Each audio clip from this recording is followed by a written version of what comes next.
So what's going on? What's what are you up here for today? I'm just hanging out, came to see the training facility at Atlanta United, and been super impressed, and got to meet a couple guys and talk to some of the younger teams, and just finding a good way to spend my Tuesday morning. You know what I'm saying? So, but it's been awesome, and I definitely appreciate them receiving me and showing me around. So it's been great.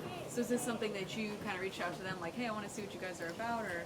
Yeah, I'm sure there's like mutual interest, but definitely wanted to just reach out and just just see what they had going on, how the facility was, and the day-to-day activities, and but it was also nice to have the guys excited to meet me as well. So all Atlanta sports is trying to stick together. So what have you learned today? Learned how they. The most interesting thing I learned were the ranks working all the way up to the first team, and just how some. I don't know what particular player it was, but he told me about how player started like the 12 unders and made it all the way to the team one, and just I like how they have the whole program, from start to finish all the way up to the pros, and because it's different like that in football. We got the Atlanta Falcons 12 unders. I mean, sure, it's an Atlanta Falcons team out there, but you know what I'm saying. So this is good for me to learn another sport, another culture, man, and just how they run business and how the guys just the grind and the years it take to be able to be on the big stage, So just gain another appreciation for what it takes to be a pro. Do you have any interest in ownership of a soccer team? A lot of athletes are getting into that. You know what I mean? You definitely don't want to, close your doors, but before you enter into something, you want to get your knowledge up, and experience some things firsthand, and so that's kind of what I'm doing, just getting my knowledge up and just like I say, gain a greater appreciation for the game, and then with Atlanta United being such a great team in the MLS, I live 10-15 minutes from here, so I to have this opportunity to come see, a world-class organization, just do what they do at a high level, I couldn't pass that up. Yeah, sometimes like NFL and football culture can clash a little bit maybe with soccer just because of the physicality is obviously kind of much different in the game. From your perspective, kind of what have you learned to kind of respect about these guys and how they? I mean, you always anybody professional, anything they do, man. They're professional for a reason. But going out there seeing them do them drills, I'm like, yeah, I'll be probably tapped out by now. You know what I'm saying? You know what I'm saying? So everything has its trade-off, and but it's a reason why they're a pro at what they do. It's a reason why I'm a pro at what they do. I try to go out there and do that. I'm probably look like a fool, you know what I'm saying? I might do all right. I got okay little footwork now, you know what I'm saying? But it'll probably be tough for them to come out there with us too. But I mean, it's just a mutual respect, And like I said, man, just having the opportunity to be here and just be in this environment has meant a lot for me. Grady, you had a chance to talk to some of the youth teams. Yeah. What was the biggest piece of advice you gave to the kids on their way out? What I did was really just give them my story a little bit, and about growing up in Conyers, going to get my scholarship offer from Clemson, just based off of just being prepared for my moment. Wasn't highly recruited, wasn't highly drafted, but at the end of the day, continue to work, continue to grind, and was able to, overcome some obstacles, and just how they can apply that to their life, and just taking advantage of every opportunity, knowing that nothing is owed to you, and at the end of the day, the work that you put in counts, and the work that you don't put in counts. So when you don't, when you give in to, you may not feel like it this day, you may not feel like it that day, or you're gonna give up on your ultimate dream of making the big team, just because you didn't feel like it that day, So just give them a little motivation and just trying to find the parallels between the two sports and just how we can apply it to athletics and life. Do you have a club you support other than Atlanta United? Not necessarily. Definitely Atlanta United, being an Atlanta native, man. So I watch as a casual fan. I'm not ashamed to admit, but at the same time, that's why I want to come do experiences like this, so I can gain more knowledge and be able to learn more about whether it's individual players or the team or the league. And I was able to ask a lot of questions, have a lot of questions that I had answered, this morning, and that definitely has sparked my interest more in the game since I've been here. So I'm excited to continue to learn and grow as a fan. Is there a position you like on the soccer field more than any that you think you would be good at? I like the guys that go score the ball. No, but I'll tell you my favorite player for Atlanta United since I've been watching. This is because I'm watching from outside there. I always loved the goalie because he just hurt himself recently, but I got to meet him today, and I was super excited to meet him because I always, whenever I go to a game, I always like the presence about him. You know, he just seemed like, you know, just like the captain, man, just seemed like a guy everybody respect. And when I met him in person today, I definitely know why he's such highly respected and being a pro for so long, and then because I want to have longevity in football, you know, so I always got such respect for guys who do it for a long time and just super pros about the game. So I was super excited to meet him today. No signing though as goalkeeper here for the United for you. No, it seems like it's locked down. It's locked down. You know what I'm saying? I ain't messing with him. No, that's locked down. I know we haven't had a chance to talk to you this offseason. What you thought about the other signings in your team? Yeah, without a doubt, man. Super exciting offseason for us, and some great signings, some great guys that I get to play with along the defensive line, and we're super excited to have them. It was good to see Chris get his well-deserved distinction, man. He's a guy that been just, you know, from the day he walked in, just super. First of all, great talent, but got better every year, you know, and. Good to have Caleb back. I mean, just keeping the band together. You know what I'm saying? And that's important for me too, because those are the guys we train against. You know, so if you're training against the best, you can only get better. You know what I'm saying? So I'm super happy about that, and I'm excited to see how the team form. But I feel good about it. I definitely feel good about it, and I'm happy and excited to meet a couple of my new teammates. And having some guys come in on the D line with you, where you just kind of look at your phone like, man, Terry's going off here. Oh yeah, without a doubt. But you know, I'm not surprised. Because it's something that we definitely like talked about, and something that was going to be addressed. And but to have a guy like David Ayamada come in, it's going to be great. But to have a leader like Calais Campbell come in, it's going to be you know, that's going to be crazy. I mean, it's almost like reminiscent of when we had Dwight Freeney come in my second year, and just when you get a legend of the game to come in, because Calais is that, I mean, it just raises the bar for everybody, you know, and he's still highly productive as a player. So I mean, it's just gonna raise the bar for myself, for anybody involved, and you know, and when you be able to have access to somebody like that who's been in the game as long as he had the success that he has, it's just a big treat. Have you had a chance to text with them? You all talk to them, or do you have a relationship with? They got the text a couple times, you know, and I met David through mutual friends a couple times, right. And just you know, being in the same division for so long, we always talk to each other after the game. I'm excited to continue to build a relationship with everyone in that room and just see where we can take it. I know when you were working with DPs, you wanted to move you all around, and you were really excited about that. Do you feel like these signings give you even more of an opportunity under Ryan to do a lot more of that? Yeah, without a doubt, I'm definitely up for, you know, wherever coach want to use me, man. We had that conversation, but I know he gonna have something good cooking up. But whatever throw my way, I'm always gonna be ready. And I'm excited to see how all the pieces going to fit together and how we're going to use them. So just like you guys learning, I'm going to be learning, you know, on the fly. So still haven't seen, you know, install or nothing like that. So right. In due time, you know, I'll learn exactly how they're going to want to use me. But I'm excited to for the challenge, man, to keep it fresh. You know what I'm saying? Mm-hmm. So like going into year 9, man, I'm loving the game more than ever. And having these opportunities and challenges and learning new defenses and just keep reaching for that new threshold of you know, trying to achieve greatness, you know, on the defense side of the ball for Atlanta, you know, and that's what I think, and I envision this team being a really strong defensive team, but at the core of it, I think we're going to be really strong up front, you know, on offensive and defensive lines, and I think that's really going to drive us forward. Yeah, how do you see yourself going into this year now that Falcons have made a ton of signings, and then you've got teams like the Bucs who have lost Tom Brady? Do you see yourselves as the kind of the favorites going into this? Man, I'm so focused on what I can control, you know, as far as this team, my efforts going forward. You know, however other teams shake out. I'm the type of person that always want to, you know, we're going to worry about us and we're going to put our best foot forward. I feel like what we're going to say if they feel like they're building a super team, we don't got a chance, I'm not going to say that. Right. You know what I'm saying? So if they struggling, quote-unquote struggling, they might be, you know what I'm saying? So yep. At the end of the day, we can control what we control, you know? And I think that's what the focus should be, being the best Atlanta Falcons we can be, and that's going to take us where we need to go, and it's going to get us to where we need to be. Anything else for Grady? With the draft coming up at the end of the month, I'm just curious how you, as a guy on this team, a veteran guy, watches the draft. You kind of watch and just watch what they do. Yeah. Like I say every year, like I watch the draft as a football fan. You know what I'm saying? It's excited to see young guys get the opportunities to go wherever they end up, and It's exciting to follow their career and wherever they turn out, and everything will work out how it should. So it's like you got to turn the TV sometime because everybody's trying to. They got this guess about this, guess about that, and nobody knows.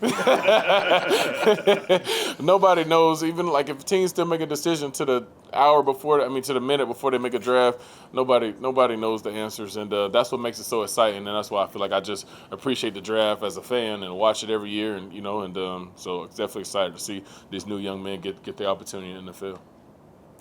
All righty. Thanks, everyone. Thanks, Grady. Yep. Appreciate it, man. For sure. How big of a loss will it be in the locker room and on the field to have Brad gone for at least 10 weeks?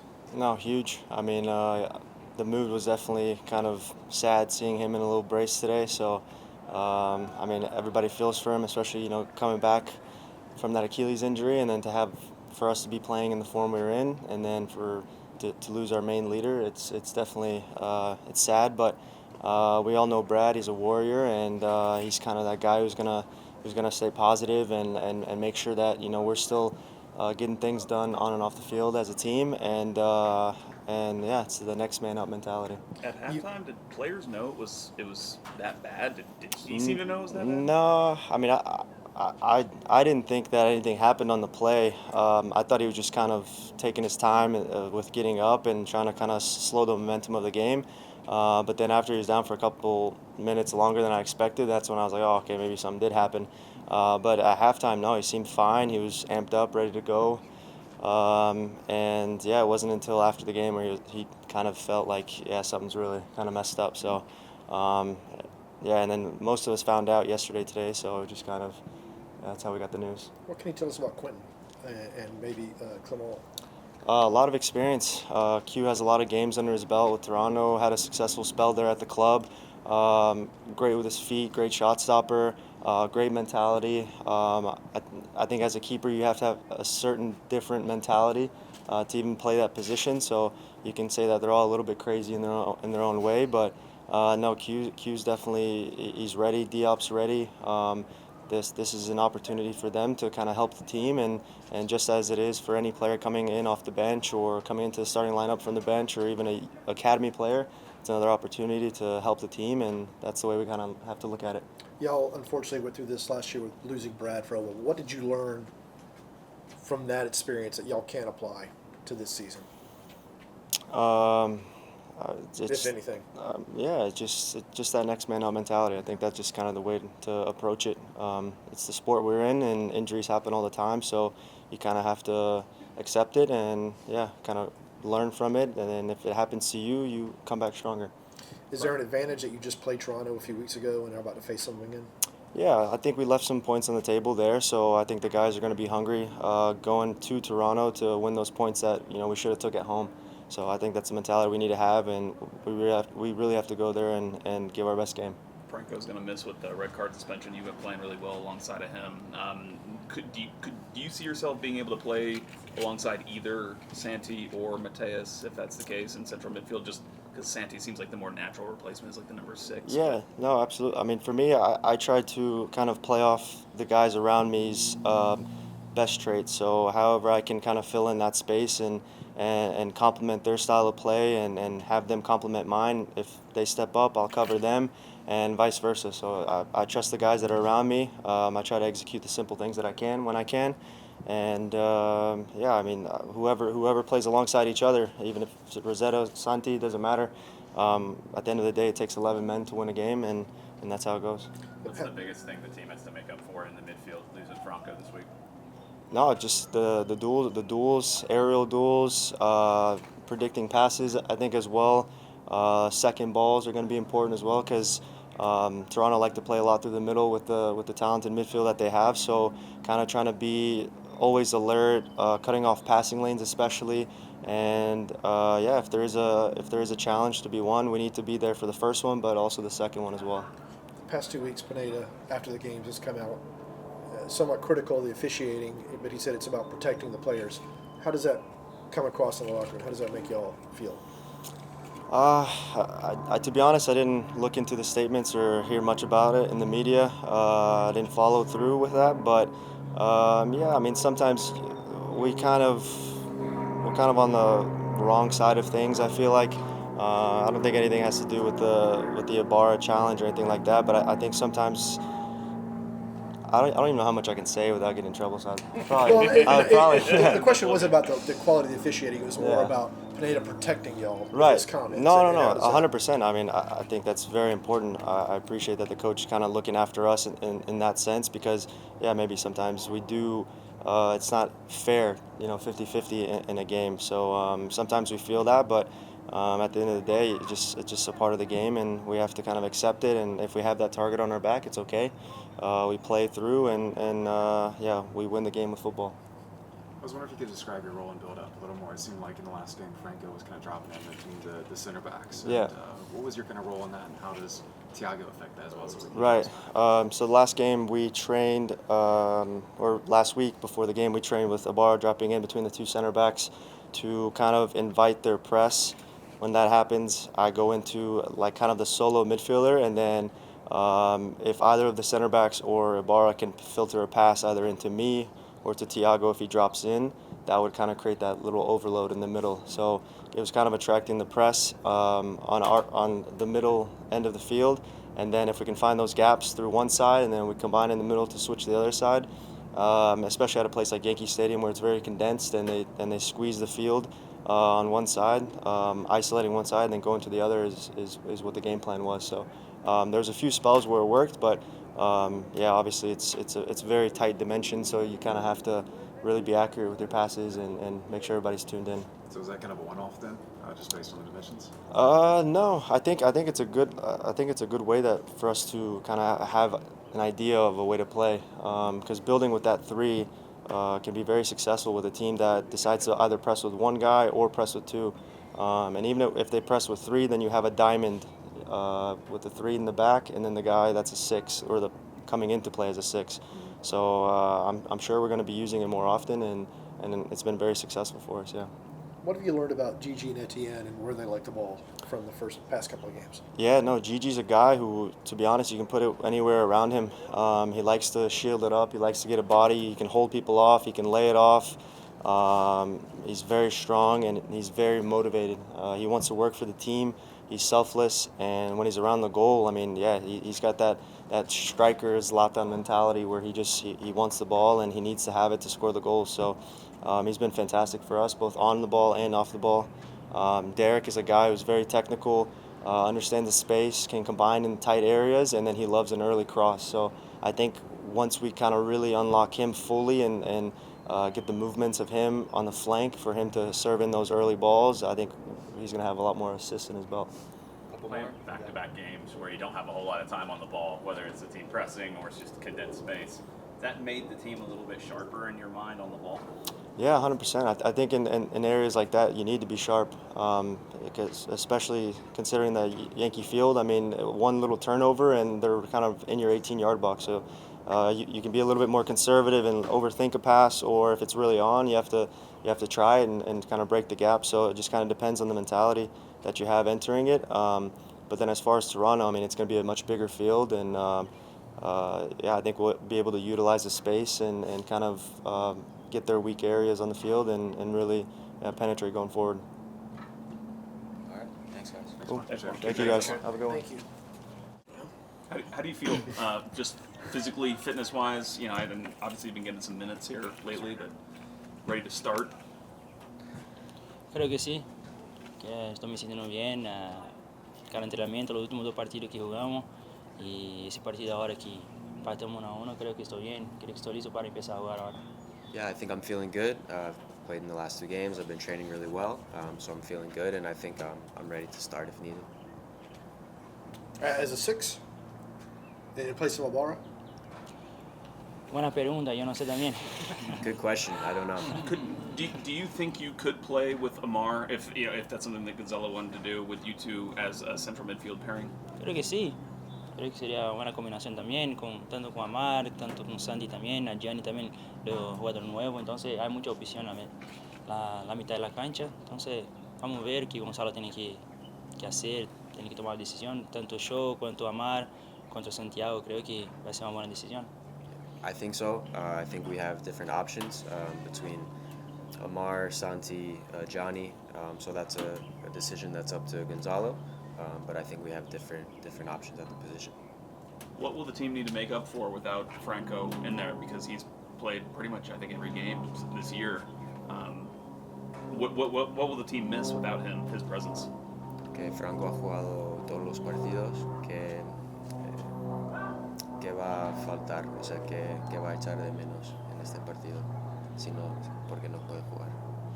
Sí, Ibarra no puede jugar ese partido, pero tenemos Santiago, que también está bien. Y va a tener una secuencia de partidos este año también, pero creo que la entrada de Santiago ahí, de 6, que es el único jugador creo que tenemos, después de Ibarra va a jugar muy bien también. El entrenamiento está bien y yo también jugué alguna vez también de 6, entonces estamos tranquilos, los jugadores están con la cabeza buena y tenemos total condición de jugar contra, tanto acá en casa, en la Mercedes y afuera también, y jugar bien.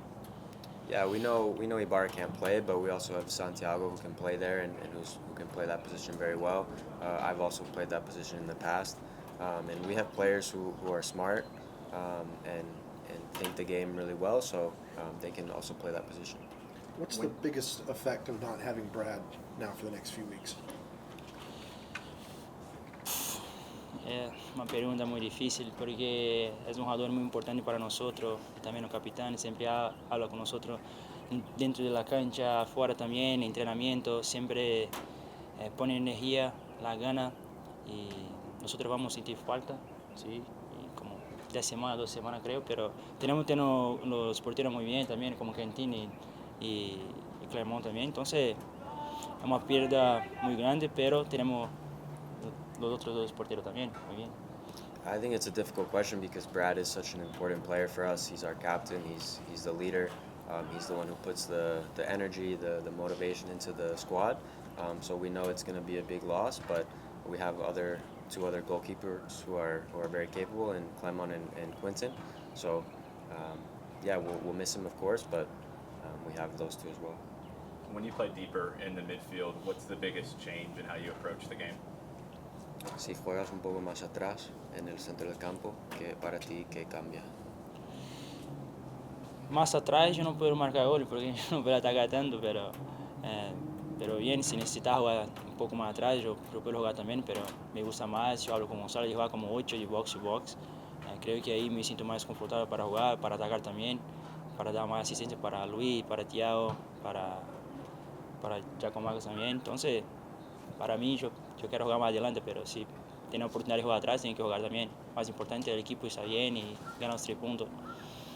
Playing further back, I think I probably wouldn't score as many goals, but that's something I've talked about with Gonzalo as playing more of that 8, that box-to-box midfielder, and being able to get into the attack and to provide goals and assists to the other guys we have in the attack. You know, Gigi, Thiago, Luis, Derek, and all those guys. So. But of course, whatever the team needs comes first. So if I'm needed to play in that role, then I can do it. Anything else? Here's Grady Jarrett was here. Do you know much about American football? No, yo no conozco, pero yo sabía que él era un jugador de fútbol americano porque es muy fuerte, muy grande. Yo estaba con miedo de hablar con él, entonces da para bien. No, I don't really know anything, but I knew he was an American football player just because he's such a strong guy. So I got to talk with him a little bit. What'd y'all talk about? Out of curiosity. No, estaba un poco con miedo. I was a little scared. Anything else for Matheus? All right. Okay. Thank you. Thanks, guys. Thank you.